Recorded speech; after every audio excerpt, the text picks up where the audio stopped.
Russian pseudo-empire is on the verge of collapse. This is a historical fact. Because its pseudo-emperor has disappeared. Putin's latest address, where he tried to scare the world with the Oreshnik, only confirms this. It was as if the cigarette butt was pieced together from different fragments. At present, there are currently no known means to effectively counter such a weapon. Aside from his very battered face, most likely molded from cheap Saratov plasticine, everyone noticed the frozen hands of the Führer. They were literally put on pause. While the upper part was talking about wonder weapons, the lower part of the stump was glued to the table with super glue. You don't have to be a video editing expert to realize that the video was stitched together from two parts. Dear colleagues, dear friends, esteemed and valued members of our team. There are two possibilities. Either before filming, Putin was thawed, but not completely only. His head was warmer, his hands were shaking so much that the master of outplaying, everyone was waving his stumps like a maybeetle flapping its wings, so we had to stop and frame them. When Portugal, the regional ones, were talking, which weekend she was with me. Of course, you could take this as a conspiracy theory, but not in this case. This isn't the first time Putin has appeared with special effects. How can we not recall the transparent microphone that the Kremlin's own Copperfield passed his hand through? It can only be done from the territory of some...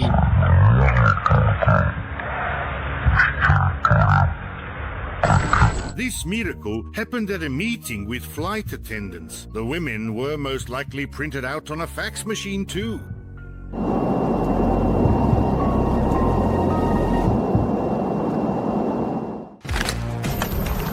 But Putin got stuck in the textures.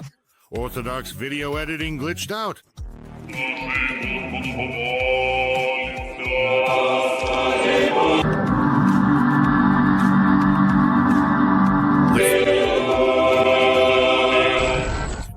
Is the only recorded case when Photoshop started to ooze holy oil.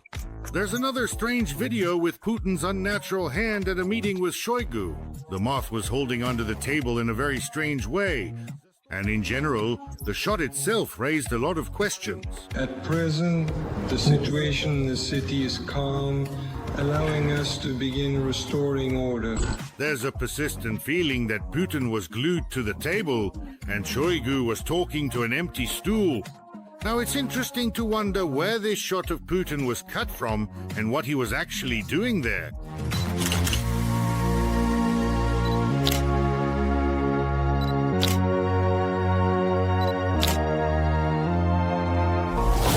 Putin lives in the Matrix, and that explains a lot about his distorted worldview.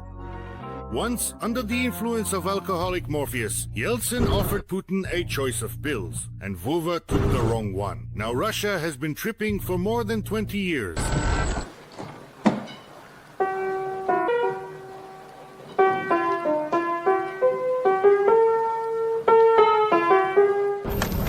And what comes after a heavy drug-induced high?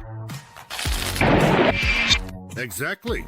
An even worse hangover when you realize what a scumbag you really are. Russians will truly start to hate themselves for what they've done. Ask the Germans what that's like. Everyone had to go through this process, every single one of them. Justify yourself and explain that you played no part in Nazi Germany. People were divided into 5 groups: principal defendants, that is, war criminals, defendants, secondary defendants, accomplices, and the innocents. The video with Oreshnik really became the climax of Putin's latest tricks. Many have noticed that the dictator hasn't appeared in public for more than 2 weeks. The last time he was seen was on November 7th at the Valdai Forum. If you look back, say, about 20 years or so, the old world order is, quite frankly, irretrievably, irreversibly disappearing, fading away. Since then, the Kremlin's website and a Telegram channel have only published reports about his phone calls and pre-recorded videos of meetings with various officials. There's a high probability that these pre-recorded videos were made with body doubles. Distinguished participants of the International Legal Forum in St. Petersburg, I look forward to seeing you on May 18th on Rubinstein Street. Given the health condition of the international criminal, who also happens to be the Botox grandpa, there are enough of these videos stocked up to last for a year. This celebration is grand. As a rule, they are timed to coincide with holidays, significant dates, or are completely generic in nature, like issues in housing and utilities. Putin can talk about this at any time because hell in the utility sector is an eternal problem for Russia. We want to address the government of the Russian Federation. There are only a few of us gathered here, let's say, about 1/3 of boiler room operators, easy use housing and utilities workers, heating network staff, and GM. We haven't been paid our salaries yet again, and exploitative labor practices are alive and well. We ask you to pay attention to our city, which has completely fallen apart. Yesterday I wrote, I really want to poop, but I just can't. Journalist Farida Rustamova literally caught Putin in the act with his special effects. She noticed a number of inconsistencies in the official schedules and their video meetings with the Führer.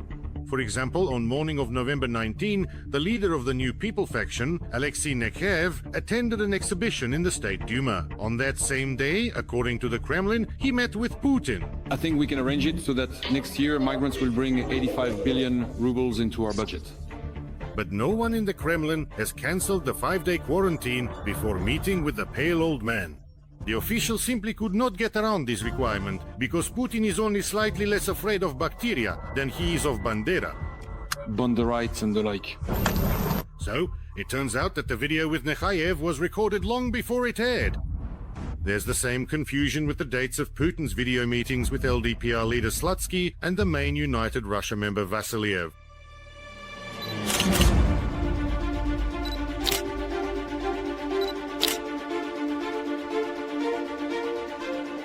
Well, for LDPR representatives, diving into the Matrix is nothing new. They're real cyberpunks. How should I address you?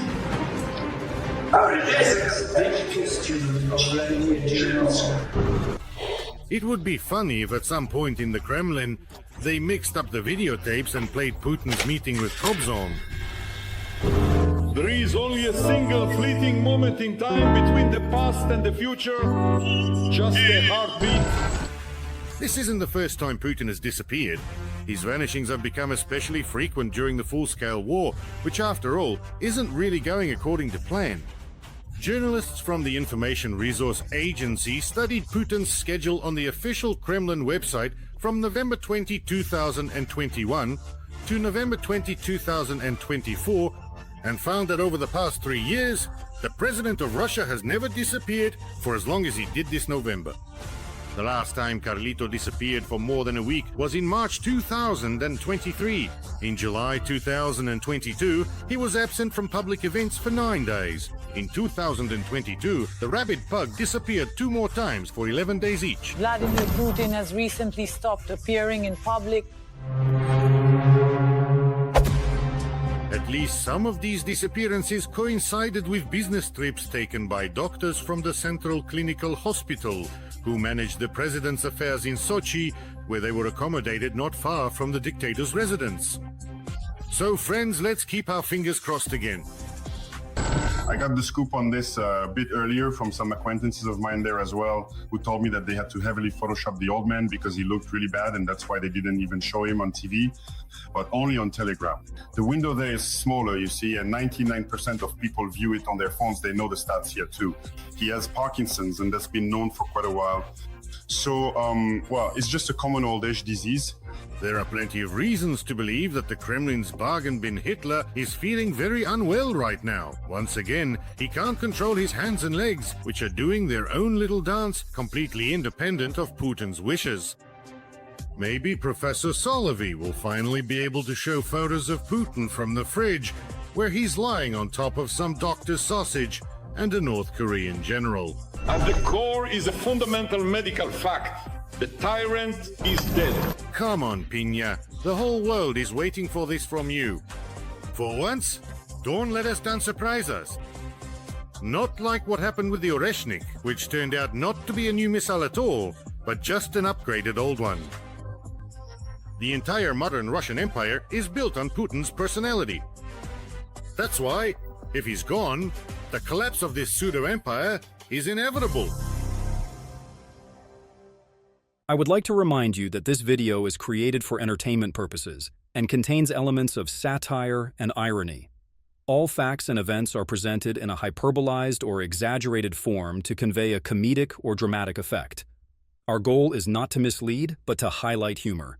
Please take it with a smile.